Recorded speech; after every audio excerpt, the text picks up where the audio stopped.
우리 다 같이 제목을 같이 한번 하시겠습니다. 시작. 진실한 사람이 되라. 예, 우리가 지금 23장 1절에서 9절 말씀을 주역기를 보게 되는데요. 실제적으로 20장에 하나님께서 우리에게 10계명을 주시고 21장부터는 이제 언약의 책에 기록된 것을 우리에게 이제 하나씩 가르쳐 주세요. 하나님은 제가 볼 때 섬세하신 분이에요. 그냥 대충 이렇게 살아라가 아니라 하나씩 사소한 것까지도 하나님께서 우리에게 이렇게 가르쳐 주시는 거예요. 그건 뭘까?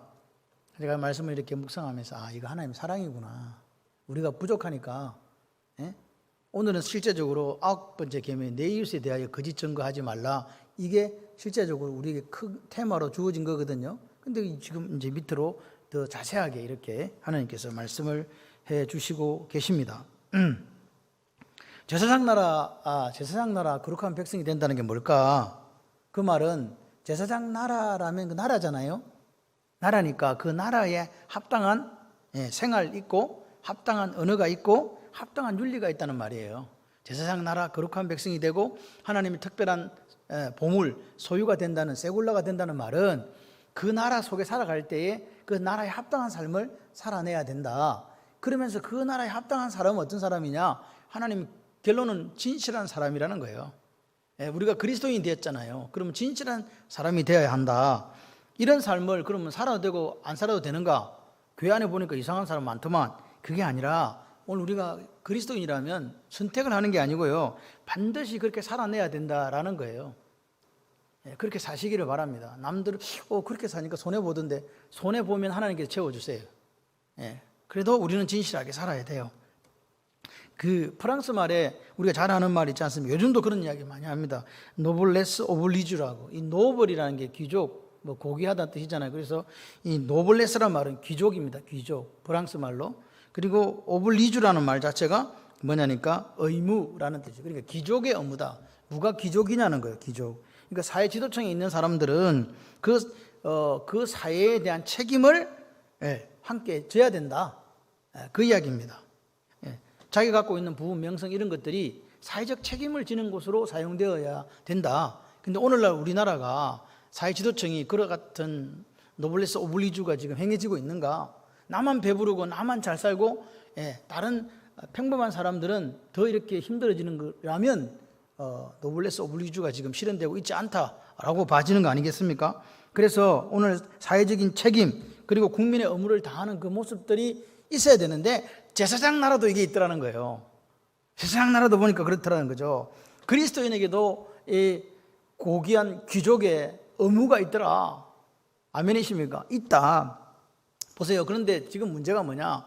행편이 그렇지 않다는 거예요. 지금 이 사람들은 노예 생활을 430년 동안 노예 생활을 마치고 이제서 3개월밖에 안 지났어요. 노예 생활하다가 430년 노예 생활하다가 3개월밖에 안 지났는데 하나님께서 너희들은 거룩한 백성이고 제사장 나라고 나의 보물이다. 내 말을 잘 듣고 내 언약을 지키면 말이다.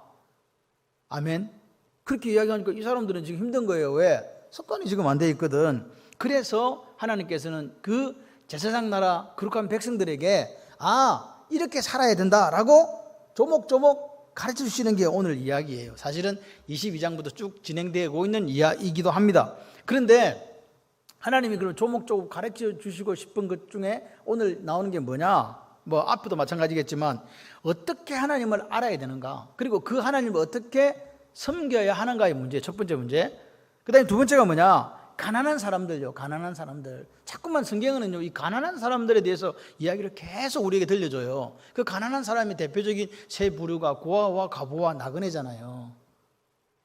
그 고아와 가부와 나그네를 뭐라고요? 어떻게 사랑하고 어떻게 긍휼을 베풀 것인가의 문제예요.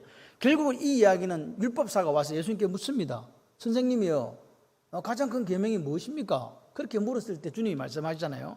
마음을 다하고 뜻을 다하고 목숨을 다해서 주 너희 하나님을 사랑하세요. 두 번째는 그와 같으니 네 이웃을 네 자신같이 사랑하시면 됩니다. 그렇게 말씀하신 거죠. 이게 율법의 완성이라고 이야기하는 거죠. 그러니까 신약이나 구약이나 이렇게 가만히 살펴볼 것 같으면 하나님의 의도, 하나님의 마음을 우리가 살필 수 있는데 제사장 나라도 하나님의 의도가 담겨 있는 나라 아닙니까? 하나님의 마음이 담겨서 그 마음대로 백성들이 살아주기를 원하시는 아버지의 마음이 있다. 그래서 우리는요, 제가 수평적 관계, 수직적 관계라고 이야기를 해요. 첫 번째는 우리가 신앙생활을 잘 하시려면 누구하고 관계가 돼야 된다? 예, 하나님하고 관계가 잘 되셔야 돼요. 그리고 그 관계를 바탕으로, 다시 말해 인격적으로, 전인격적으로 마음을 다하고 뜻을 다하고 힘을 다해서, 이거는 지정의입니다. 만난 그 하나님을 가지고 그 하나님 내 속에 계셔서 이웃을 그 하나님의 사랑으로 사랑하는 것, 그게 뭐냐? 그게 제사장 나라 거룩한 백성이고, 그리고 오늘날로 치면 같이 해봐요. 좋은 그리스도인. 예, 좋은 그리스도인이라는 말입니다. 그런데 보십시오. 고아와 과부와 나그네에 대해서 그렇게 신경 쓰신 하나님이 3절과 6절을 보니까, 3절은 보니까 가난한 자의 송사라고, 재판이라고 해서 편백되이 두둔하지 말, 가난한 자라고 봐주지 마라 이 말입니다. 가난한 자인데 분명히 잘못했는데 가난한 자라고 그거 한쪽으로 치우쳐서 판결하면 안 된다. 맞죠? 두 번째, 여기도 똑같습니다. 6절도 너는 가난한 자의 송사라고 정의를 굽게 하지 말며 정의롭지 않은 것에 대해 손들어주면 안 된다. 그 이야기를 하는 거죠. 그러니까 이 이야기가 무슨 말이겠습니까? 가난하다고 해서 가난하기 때문에 모든 것이 면죄부를 받는 게 아니다. 진실을 외면하거나 무조건 편을 들어주는 나라가 제사장 나라 아니다 그 말이에요. 잘못된 거는 잘못됐다고. 이해되시면 아멘. 가난한 사람이라고 무조건 편을 들어주고 정의를 굽게 하는, 저스티스, 정의를 굽게 하는 이 판결을 내려서는 안 된다. 그런 나라는 하나님 나라가 아니다 이야기합니다. 그러니까 제사장 나라도 여전히 뭐가 존재하느냐? 노블레스 오블리주가 존재한다는 거예요. 아멘이시죠? 여러분, 가난하다는 게 뭘 가난하다고 이야기합니까? 돈이 없습니까? 돈이 없는 게 가난입니까? 그럼 뭐가 가난입니까 도대체? 오늘 우리는요, 우리의 그 남을 바라보는 이 척도 작아요. 성경적인 척도로 봐야 되는데 세상적인 관점으로 자꾸 상대방을 봐요. 그래서 문제가 생기는 겁니다. 자, 그래서 구계명에서 이미 주님께서는 우리에게 말씀하십니다. 이웃에 대하여, 네 이웃에 대하여 거짓 증거하지 말라. 그러니까 오늘 그 문제가 이제 오늘 더 상세하게 확대되어지고 있다. 1절 보십시오. 너는 거짓된 풍설을 퍼뜨리지 말며 악인과 연합하여 위정하는 증인이 되지 말며 거짓말을 멀리하며, 7절에 보시면 거짓말을 멀리하며 무지한 자와 어려운 자를 죽이지 말라. 나는 악인을 어렵다 하지 아니하겠노라. 8절 너는 뇌물을 받지 말라. 뇌물은 밝은 자의 눈을 어둡게 하고 어려운 자의 말을 굽게 하느니라. 지금 1절과 7절을 같이 묶어서, 7절 8절을 같이 묶어서 이렇게 봐야 되는데, 이 거짓된 풍설이 뭐냐? 거짓이란 말이 샤브라는 말이에요. 황폐하게 한다. 거짓된 이 말이, 풍설은 뭐냐니까 들려오는 소문이잖아요. 그 쉐마에서 나온 말이에요. 그래서 이걸 합하면 뭐냐? 거짓된 말, 이 거짓이라는 게 그냥 거짓말이다 이렇게 보면 안 되고, 어떤 교활하다 또는 어떤 남을 깨뜨리는 파괴적인 악을 의미할 때 이 샤브라는 말을 써요. 그러니까 거짓된 이 소문, 이 거짓된 풍설은 결국 뭐냐? 제사장 나라를 뭐라고요? 파괴하는 주범이다라는 의미를 담고 있다는 거죠. 거짓된 풍설, 제사장 나라가 어디입니까 지금? 교회를 이야기하는 거 아닙니까? 거짓된 풍설, 거짓된 소문은 제사장 나라를 뭐라고요? 완전히 와해시키고 붕괴시키는 그런 배경적인 의미를 포함하고 있다. 좀 더 쉽게 말씀을 드리면 거짓된 풍설은요, 확인되지 않은 진실이에요. 확인되지 않은 소문, 사실 거짓말인데 그걸 진실인 것처럼 뭐 하지 마라, 다른 사람한테 전파하지 말라 그 말입니다. 이게 하나님의 말씀이에요. 제 이야기가 아니라. 왜 그러면 하나님은 제사장 나라 백성이 살아가는 법을 이야기하면서 이렇게 우리가 볼 때 이런 것까지 가르쳐 주나, 내가 대충 알아서 할 건데, 이게 중요하니까 이야기하시는 거예요. 확인되지 않은 그 거짓말을, 반쪽짜리 진실을 다른 사람한테 퍼나르게 될 때 제사장 나라는 치명적인 상처를 입고 어려움을 당하게 된다. 그 뜻을 우리에게 알려주시는 거죠. 여러분 생각을 한번 해보세요. 좋지 않는 소문들은요, 얼마나 수근수근합니까? 좋은 거는 말도 안 해요. 근데 꼭 교회 공동체 안에서도 마찬가지. 뭐라고요? 좋지 않은 소문들은요, 전파력도 빠릅니다. 그리고 수근수근하면서 귀에서 귀로 언제 전해진지 다 전해져요. 착한 일 한 건 하나도 안 전해져. 좀 이상한 것들은 그렇게도 빨리 전해집니다. 그런데 이런 일에 쓰임받는 사람들이 꼭 교회 안에 있더라.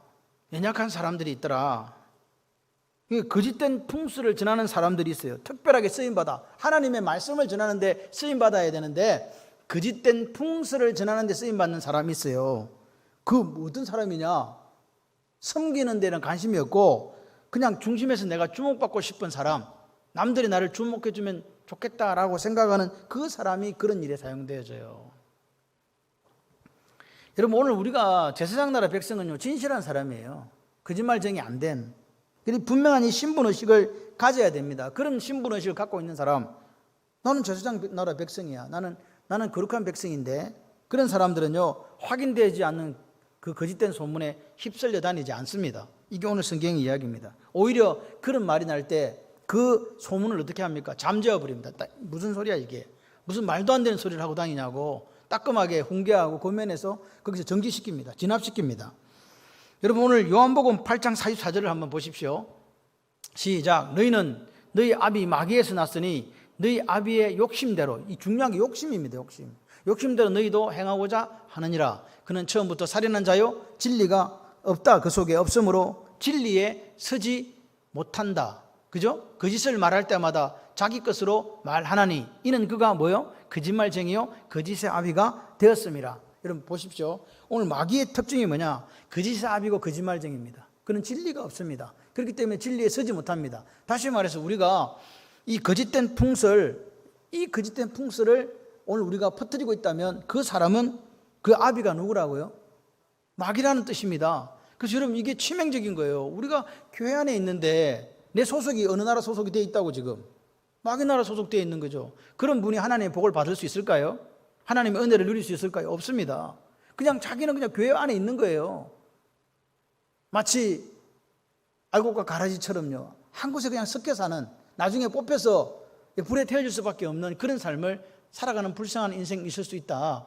그 사람이 오늘 우리 자신이 되어서는 안 될 줄 믿습니다. 그런데 요 확인되지 않은 이 풍설, 이거 거짓된 풍설을 좀 더 확대해 보면요, 어떤 의미를 갖고 있냐 하니까, 우리가 말하는 신비의 세계, TV에 나오는 신비의 세계 말고 신비의 세계 있잖아요. 그러니까 우리가 지금 말씀 외에 신비라고 말할 수 있는 거 뭡니까?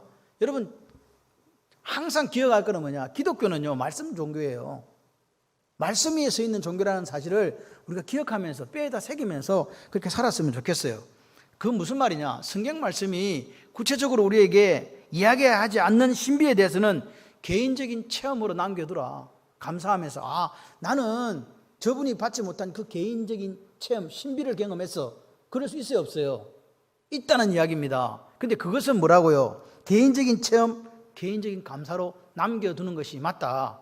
마치 내가 받은 그것을 다른 사람도 다 받아야 된다고 생각한다면 이미 그 사람은 잘못된 길을, 지금 거짓된 풍수를 전하는 자로 그렇게 나아가고 있는 중이라는 사실입니다. 여러분, 하나님은요, 우리가 알기를 원하지 않는 깊은 영의 세계에 대해서 말씀하고 있지 않습니다. 성경을 보십시오.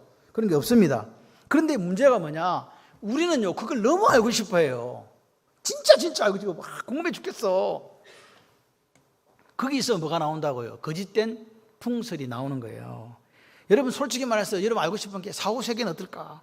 종말은 어떨까? 천국과 지옥은 어떨까? 그래서 주로 책 펴는 사람이 천국과 지옥에 갔다 온 사람들이야. 그런데 이상한 거는 천국과 지옥이 하나도 안 같아.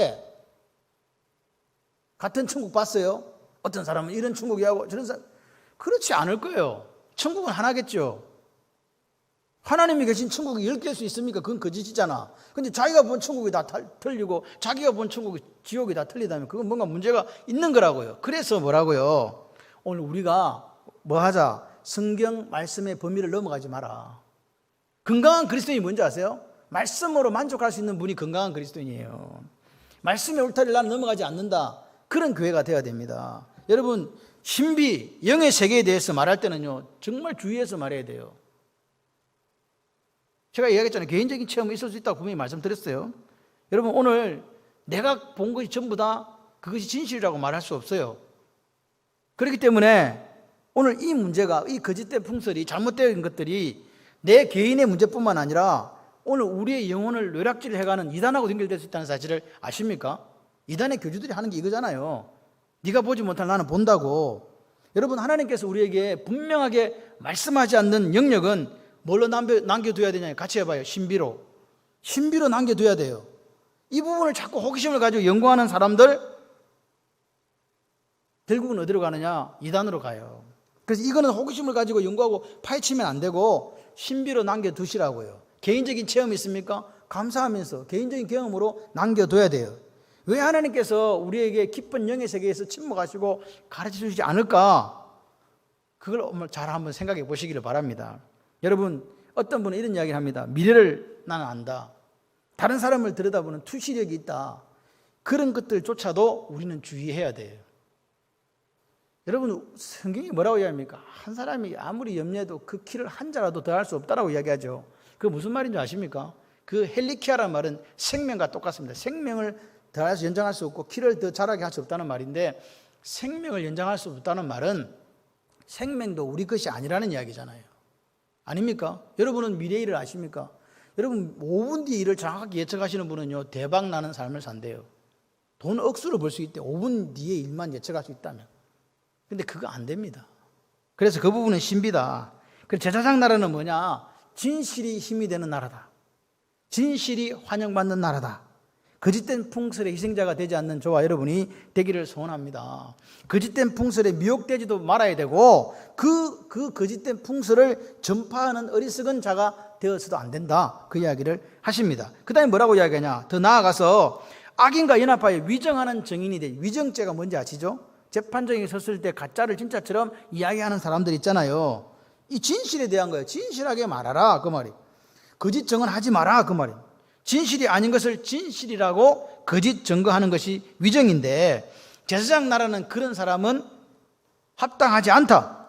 악인과 연합해 진실을 외면하고 거짓 증거하면 안 된다라고 이야기하는 거죠. 그런데 왜 거짓 증거 위정이 나오는가? 그것은 그 사람의 욕망과 연결되어 있다라고 성경은 지적합니다. 거짓 풍설이 자기를 드러내고 싶은 욕망이 있다면, 이 위정의 문제는 내가 그렇게까지 했더라도 뭔가 내게 뭐가 있다고요? 유익이 있을 때 그런 모습이 나온다는 거죠. 그게 위정이에요. 내가 이 위정을 해주고 뭔가를 대가를 얻을 수 있다는 거죠. 여러분, 진실을 버리고 위정함으로써 얻은 대가가 있을 수 있습니다. 근데 그것은 행복하지를 못해요. 행복한 게 아닙니다. 우리는 우리가 성령의 전이잖아요. 내 속에 내주하신 성령 하나님이 계시잖아요. 그런 사람이 입으로 거짓을 담고 거짓을 말한다? 안 된다는 이야기입니다. 오늘 우리가 성령의 전으로서 그렇게 거짓을 말할 때 성령 하나님께서 말할 수 없는 탄식을 할 수밖에 없다는 사실을 기억해야 돼요. 내 몸은 내 게 아니에요. 이미 내 속에 우리가 예수를 믿은 그 순간부터 성령님께서 들어오셔서 우리를 다스리신단 말입니다. 그런데 그 다스림을 받지 않고 거짓 증언하고 거짓 풍설에 우리가 놀아나고 있다면 하나님이 얼마나 슬퍼하실까. 여러분, 구원은요 목표가 아니에요. 이미 여러분 예수를 믿은 그 순간에 구원받은 줄 믿습니다. 그래서 우리가 이 땅에 살아가는 것은요, 구원은 과정이에요. 과정이라고요. 과정. 이해가 되시면 아멘. 이게 지속성이라는 거예요. 구원받았으면 끝까지 주님 만날 때까지 그 구원을 이루어가야 돼요. 두렵고 떨림으로. 할렐루야.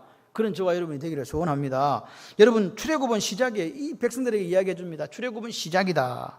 진짜 어려움은 어디 있어요? 이제 광야길을 걸어가는 거기에 있잖아요. 그 광야에서 40년 광야길을 걷든 100년 광야길을 걷든 1000년 광야길을 걷든 진실한 삶을 살아가겠다는 견고한 믿음과 의지와 선택이 필요한 줄 믿습니다. 그런데 또 진실의 문제를 또 7, 8절에 이야기해요. 거짓 일을 멀리하며 무죄한 자와 어려운 자를 죽이지 말라. 나는 악인을 어렵다 하지 아니하겠노라. 너 뇌물 받지 마라. 뇌물은 밝은 자의 눈을 어둡게 하고 어려운 자의 말을 굽게 하느니라. 자꾸 거짓말 하지 말아요. 그리고 거짓 일을 멀리 하라고 자꾸 하나님은 우리에게 말씀하시는 거예요. 반복, 다른 표현 같은 뜻 계속 반복하십니다. 같이 한번 하시겠습니다.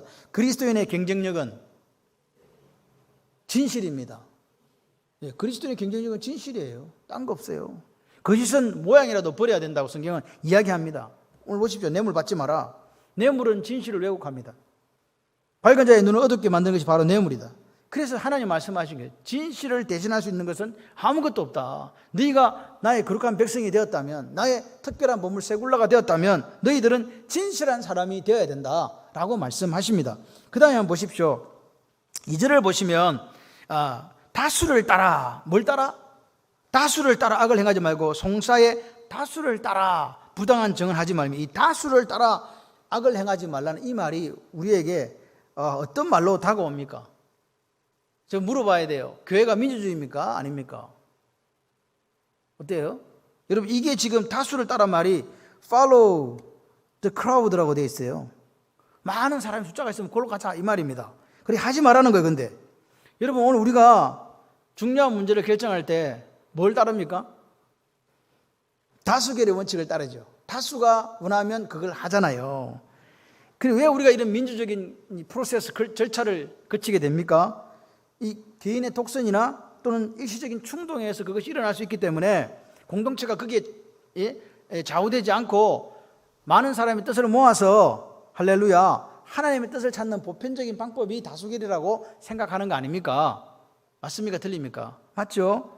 사실 저도 이렇게 생각해 보면 우리가 생각한 게 성급했을 때도 있고 또는 어떤 마음의 충동으로 그걸 선택할 때도 있다는 거죠. 그래서 함께 모여서 의견도 나눠보고 또 저 사람 의견도 들어보고 이렇게 저렇게 하다 보면 내가 이런 부분에 좀 성급했고 내가 조금 미숙했고 하는 것들이 드러나게 됩니다. 그렇기 때문에 교회 공동체는요 함께 가는 게 중요해요.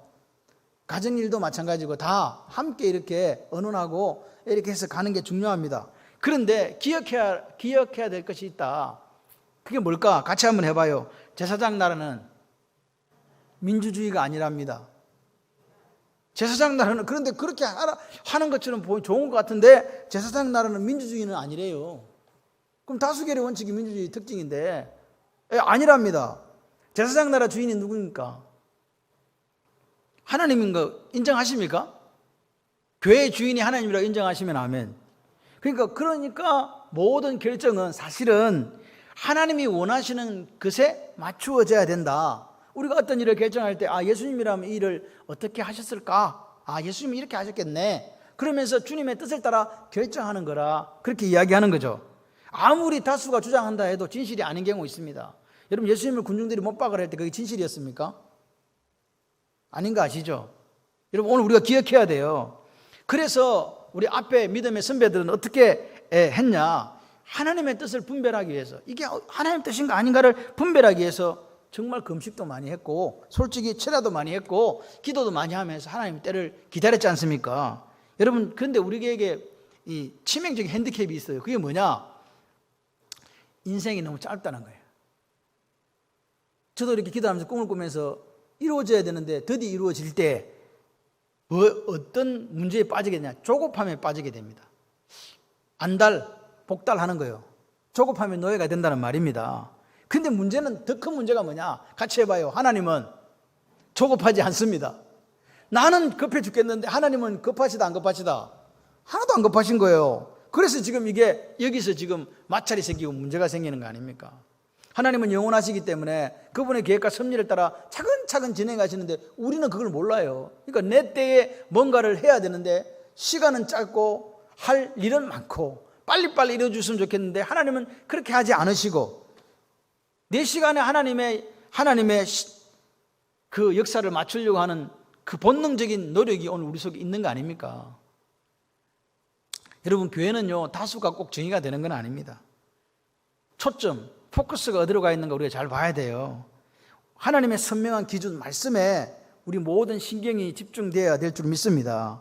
여러분 세상 정신에 충만한 사람들이 교회를 다스려 갈 수 있다는 사실을 인정하시죠? 그런 사람들이 교회의 지도자가 되어 있을 때 어떻게 됩니까? 실제적으로 교회는요 맞설 일은 소금처럼 길에 버려서 사람들 발에 밟히고 욕먹는 거예요. 오늘 제가 어느 댓글을 보니까 그 어떤 이까지 이야기하면 안 되는데 어떤 뉴스에서 코로나의 그 원인이 교회다라는 식으로 교회가 아니라는 것은 아준 인수격으로 해석한 것이다라는 그 기사를 하나 썼어요. 그런데 여러분 기억하셔야 돼요. 그 사람들이 제공한 데이터는요 잘못된 데이터였다는 거죠. 신문을 쓰는데 데이터가 잘못됐어. 그래서 보는 거예요. 여러분 국가에서도 발표를 했습니다. 교회에서 감염자가 거의 없다라고 이야기했다고요. 근데 그 발표 이전에 데이터가 있었거든요. 7%인가 8%인가 되는 것들이 교회에서. 근데 이 교회라는 게 순수 교회도 아니고 여러 가지 것들을 모아갖고 된 거예요. 그런 상황에서 그런 기사를 써요. 그러니까 그 밑에 답글을 누가 달았어요. 기사가 문제가 아니었어요. 그 답글에 이런 말이 있었어요. 민주주의를 위해서는 기독교는 박멸되어야 한다. 반드시 없어야 되는 것들이다. 이렇게 답글을 적었더라고요. 저는 그런 거를 보면서 이런 생각을 했어요. 세상은 교회가 너무너무 싫구나. 세상 정신은 그리스도인들이 너무너무 싫구나. 교회가 박멸되어져야 될 그런 곳으로 보여지는구나 라고 생각이 들었습니다. 마지막 때는요 믿음 가진 사람들이 핍박당하고 믿음 가진 사람들이 박해당할 수밖에 없는 그런 때가 옵니다. 여러분, 한국이란 나라가요, 그런 나라로 지금 가고 있는 거죠. 그런 말들을 당당하게 쓰고 있는. 옛날에는요, 제가 청소를 하다 보면 우리 교회 앞에서 꼭 담배꽁초가 3개, 4개 딱 우리 요 앞에, 문 앞에서 있어요. 여러분 기억하십니까? 옛날에 안 믿는 사람들도요, 교회라 그러면요, 좀 어려워했어요. 그래서 교회 앞을 잘 안 지나가고 그랬는데, 지금은 교회 앞에, 대문 앞에 담배 피우고 거기다 담배꽁초 버리고 담배 깍 버리고 가요. 이 생각이 그렇게 됐다고요. 악한 생각, 얼마나 악해졌는가를 우리가 알아야 돼요. 그런 시대를 우리가 살아갑니다. 그래서 우리가 어떻게 하라고요? 하나님과의 관계를 중요하게 생각하는 저와 여러분들이 되기를 소원합니다. 하나님과의 관계 속에서 하나님께서 뭘 뜻하시는가, 뭘 생각하시는가를 분별할 수 있는 저와 여러분들이 되기를 소원해요. 세상 나라가 올바른 결정을 내리기 위해서는요, 말씀의 근위가 바르게 써야 돼요. 우리는 다른 모든 것보다 말씀에 순종한다. 인정하시면 아멘. 이게 오늘 우리가 결정하는 원리가 되어야 돼요. 말씀이 제일 우선 근위를 차지하고, 그것이 우리 교회를 결정하는, 세상 나라가 어떤 문제를 결정하는 원칙이 될 때 교회는 건강해질 수밖에 없는 거 아니겠습니까? 그런데 여러분, 어떤 분들은 그런 분들이 있어요. 말씀의 원리조차도 무시하고 자기 생각대로 하려는 분들이 있습니다. 세상 정신에 충만해서. 그런 사람들은 좋은 성도라고 말할 수 없습니다. 세상의 관행을 가지고 교회 안에 들어와서 교회를 그와 똑같은 동일선상에서 놓고 일을 처리하려는 시각, 그 시각 자체가 하나님의 시각이 아니라는 사실을 기억하십시오. 어렵지만 우리는요, 다수의 힘으로 모든 걸 결정하겠다는 어리석음을 벗어버리고 뭐라고요? 하나님 말씀을 따라서 말씀의 원리, 그 속에서 우리가 고민해야 되고, 그리고 그 말씀의 원리와 또 다수의 생각들을 잘 이렇게 조화해서 균형을 이루는 모습들이 우리에게 꼭 필요하다, 이렇게 봐집니다. 공동체를 어렵게 하는 게 뭡니까? 하나님 말씀 없이 다수로 밀어붙이는 것과, 아무도 모르는데 하나님 말씀이라고 그것만 들고 있을 수도 없는 그런 일들이 우리에게 있잖아요. 그래서 여러분들은 올바른 영적 분별력을 가지시는 그런 역사가 있기를 소원합니다. 4절에서 5절을 보시게 되면, 네가 만일 내 원수의 길 잃은 소나 나귀를 보거든 반드시 그 사람에게 돌릴지며, 네가 만일 너를 미워하는 자의 나귀가 짐을 싣고 엎드러짐을 보거든 그것을 버려두지 말고 그것을 도와 그 짐을 부릴지니라. 이 이웃에 대한 이야기잖아요. 같이 한번 해봐요. 마음 좀 넓게 쓰세요. 마음이 좀 넓어야 돼. 예수 믿는 사람 마음이 너무 작으면 안 돼요. 넓어요. 이게 지금 원수 이야기거든요. 미워하는 자도 원수고 다 원수예요.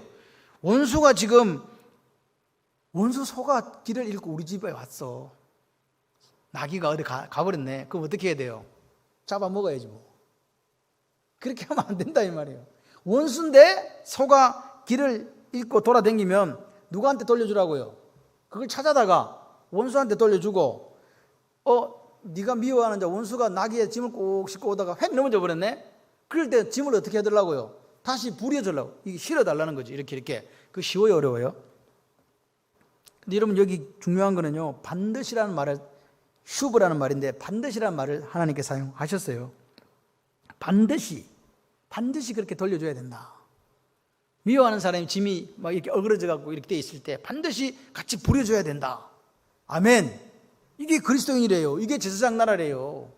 할렐루야. 근데 우리 마음에 이게 있어요, 없어요? 아담이 죄를 범한 후에, 다시 말 타락한 이후에 우리 속에 있는 이 마음이 뭐냐? 같이 한번 해볼래요? 사랑하는 능력을 잃어버렸습니다. 그 사랑하는 능력을 잃어버리니까 원수가 잘못되면 너무 좋아. 그러니까 보십시오. 오늘 우리가 원수라는 것도, 사랑하지 못하는 것도 그 원인이 다른 사람에게 있는 게 아니에요. 나한테 있는 거예요, 사실은. 그걸 먼저 깨닫는 우리가 되었으면 좋겠습니다. 그러니까 성경은 뭐냐? 원수에 대한 생각을 바꿔라. 원수에 대한 생각을 바꿔라. 우리도 하나님과 원수된 적이 있었다. 우리가 아직 원수 됐을 때에, 할렐루야, 그때 하나님 우리를 사랑하셨대요. 그러니까 여러분, 원수는 원수예요, 아니에요? 원수지. 철천지 원수. 그런데 원수는 원수 맞는데, 그 원수가 성경은 뭐라고 하냐니까, 원수는 맞는데 그 원수도 사랑해야 될 사람이라고 하는 거예요. 왜요? 내가 하나님으로 사랑을 받았어. 내가 원수 되었을 때, 아직 죄인 됐을 때 그 사랑 받았기에 우리도 원수지만 그 원수를 어떻게 해야 된다? 사랑해야 주님 닮아가는 거예요. 예수님 닮는 게 뭘까? 원수를 원수로 대하고 다리 하나 분지려고 이렇게 하는 게 아니라 그 원수에게 뭐라고요? 위에서 기도해주고 축복해주고 그 원수가 소 낙 잃어버렸을 때 돌려주고 짐을 이렇게 가다가 넘어졌을 때 같이 부려주고 누구 닮아간다고요? 예수님 닮아간다고요. 그게 거룩한 제사장 나라 백성들의 모습이라고 믿습니다. 원수 사랑하면 하늘의 상급이 크다고 믿으시는 분 아멘. 내가 원수 사랑하면 하늘의 상급이 큰 거예요. 여러분 살다 보면 원수를 안 만나는 게 좋겠지만 원수 만난다 안 만난다? 그 마음 입장 바꿔 생각해 봐. 내가 저 사람이 내 원수면 저 사람은 나를 보고 뭐라 그래요? 원수라고 하겠죠. 그러니까 입장 바꿔놓고 생각하면 나도 원수고 지도 원수고 쌤쌤이요. 다 원수인 셈이에요. 살다 보면 원수를 만나게 되고 그 사람도 원수를 만나게 되고 계속해서 만나게 된다 이 말입니다. 왜냐? 우리는 죄성이 있기 때문에 그 마음이 들 수밖에 없어요. 그러니까 보십시오. 주님을 잘 닮아가는 게 제사장 나라 백성의 삶이라면 오늘 성령 하나님께서 내 속에 계셔서 뭘 하세요? 착한 일을 이루어 가시잖아요. 그 이루어 가시는 사람이 우리를 하나님 닮은 사람으로 만들어 가시려고 사랑하게 만들어 주시는 거예요. 나는 사랑하고 싶은 마음은 있지만 능력은 없어. 근데 하나님께서 그 내게 열심을 주세요. 그분이 누구? 성령 하나님 믿으시면 아멘. 나는 솔직히 원수를 사랑하고 싶지 않아. 근데 내 속에 있는 성령 하나님께서 그렇게 만들어 주시는 거예요. 우리가 원수를 사랑함으로 원수에게 잃어버린 그 재산을 내가 되찾아 주고 또 어려울 때 도와주는 그것이 점점점 누구 닮아간다? 하나님 닮아간다. 그게 제사장 나라고 거룩한 백성의 삶이다.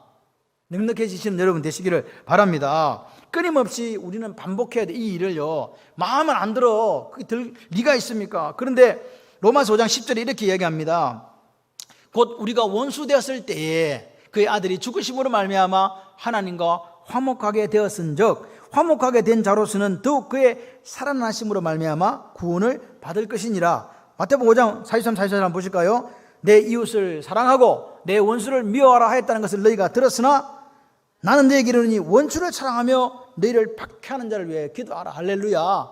그렇게 살아가는 나라가 제사장 나라, 거룩한 나라라는 거예요. 우리가 죄인 있었을 때 하나님 우리를 사랑하셨어요. 우리의 행위가 아닙니다. 그분이 당신의 아들을 죽여주심으로 우리를 사랑하신다는 증표를 보여주신 거잖아요.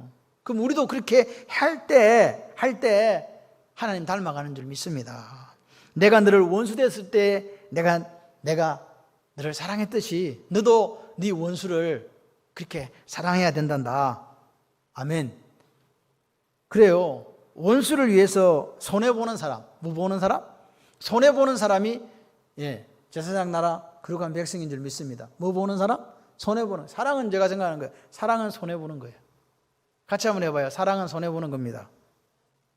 여러분 오늘 우리가 인생을 살다 보면 수많은 원수 만나고 생길 수 있는데 그때 감정 따라가지 말라고요. 감정에 충실하지 마시고 뭘 따라가라고요? 말씀을 따라가라고요.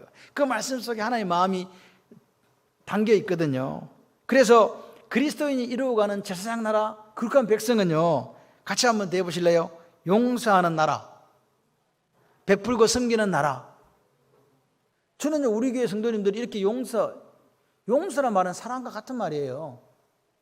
용서나 사랑이나 똑같은 말이에요. 그래서 사랑하고 베풀고 섬기는 사람들, 좀 내 삶의 한 자락이라도 그렇게 사셨으면 좋겠어요.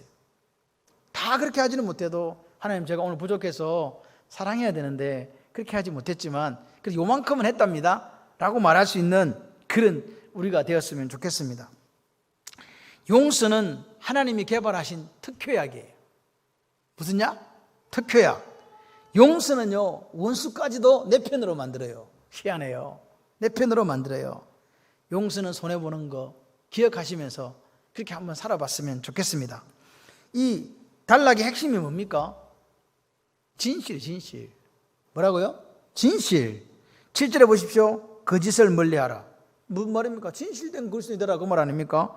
거짓된 풍수를 퍼뜨리지 말라.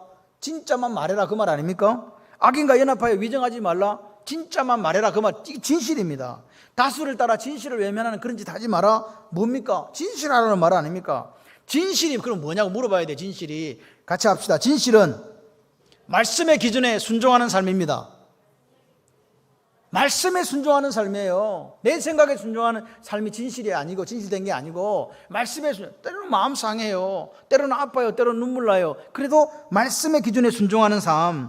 여러분 제사장 나라 백성 되었다는 게 그냥 뭐 예수 믿고 막 천국 간다 이걸로 우리가 끝내면 안 됩니다.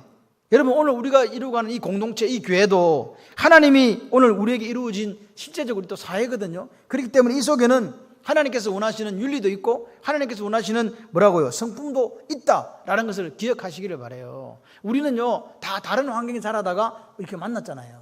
생각도 다르고 밥 먹는 것도 다 다르잖아요.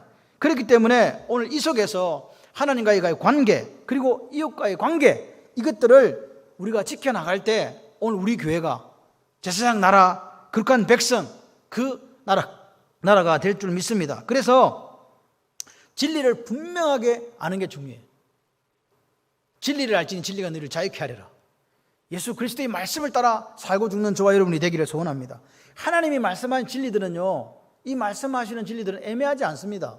애매하답니까? 아닙니다. 거짓된 풍수를 퍼뜨리지 말라. 이게 애매합니까? 이게 애매하냐고요.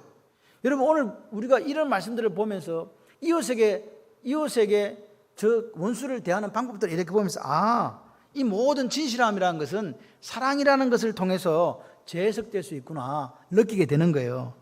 한번 우리가 힘을 내서 따라와 보겠습니다. 제사장 나라는 이웃을 사랑하는 마음을 가지고 진실을 행하는 나라입니다. 아멘. 이웃을 사랑하는 마음을 가지고 진실, 하나님 말씀을 따라가는 나라가 제사장 나라예요. 내 말을 듣고 내 언약을 지키면, 내 말을 잘 듣고 내 언약을 지키면 세계가 다 내게 속하였나니 너희는 내게 대하여 특별한 보물 세굴라 소유가 되고 제사장 나라 내게 대하여 제사장 나라 거룩한 백성이 될지니라. 할렐루야. 그 말씀을 하나님께서 하시는 거죠. 여러분 교회가요 행복해야 된다고 저는 믿습니다. 잘못된 풍설 소문이 교회를 어지럽히지 않도록 우리에게 영적인 분별력이 있어야 돼요. 그리고 우리 스스로가 거짓된 풍설을 전파하는 자가 아니라 그것을 꾸짖고 차단할 수 있는 영적인 사람들이 되시기를 바랍니다. 교회를 민주주의라고 말하지 마십시오. 동일시하지 마십시오. 진리의 말씀에, 성경 말씀에 순종하려고 하는 마음과 자세가 우리에게 필요할 줄 믿습니다. 여러분 이 세상을 따라가지 말아요. 패턴을 따라가지 말라는 거거든요. 이 세대를 본받지 말라 말은 패턴을 따라가지 마. 세상이 하는 패턴을 교회 들고 와가지고 이것이 답입니다라고 말하지 말라. 이게 마귀의 괴계예요. 세속화된 성도가 많은 교회가 어떻게 될까요? 한번 생각을 해봐요. 다 세상 정신에 충만해요. 와가지고 민주주의를 부르짖고 막 그렇게 할 때 실제적으로 교회는 맛을 잃게 됩니다. 빛을 잃는 교회가 될 수밖에 없다는 사실을 기억하십시오. 마무리하겠습니다. 우리는 제사장 나라 백성입니다. 거기에 대한 품위가 있다. 할렐루야. 그 품위를 잃지 않는 우리가 되기를 소원합니다. 노블레스 오블리주는 세상에만 존재하는 게 아닙니다. 교회 안에도 있습니다. 기억하십시오. 우리가 제사장 나라 백성으로 거룩한 백성으로 하나님의 보물로 그에 합당한 삶을 살아달라고 하나님은 오늘 이 아침에도 언약의 책에 세세하게 우리에게 기록해 주고 있습니다. 뭐 하라고요? 진실하라고. 하나님 말씀을 듣고 진실하라고. 진실하지 못했다면 다시 회개하고 결단하고 우리가 이루어가는 교회가 말씀의 기준에 합한 교회. 할렐루야. 이웃을 사랑하는 교회. 할렐루야. 그래서 빛과 소금의 사명을 감당하는 교회가 되어 하나님을 기쁘시게 만드는 교회로, 하나님의 영광을 드러내는 교회로, 성도로 그렇게 살아가는 저와 여러분이 되시기를 바랍니다. 그렇게 살아갈 때에 하나님께서 말씀하십니다. 너는 내게 대하여 제사장 나라가 되고 거룩한 백성이 된다. 너는 나의 특별한 보물 세굴라란다. 이 특별한 보물이 되시는 저와 여러분들 되시기를 주님의 이름으로 축원합니다.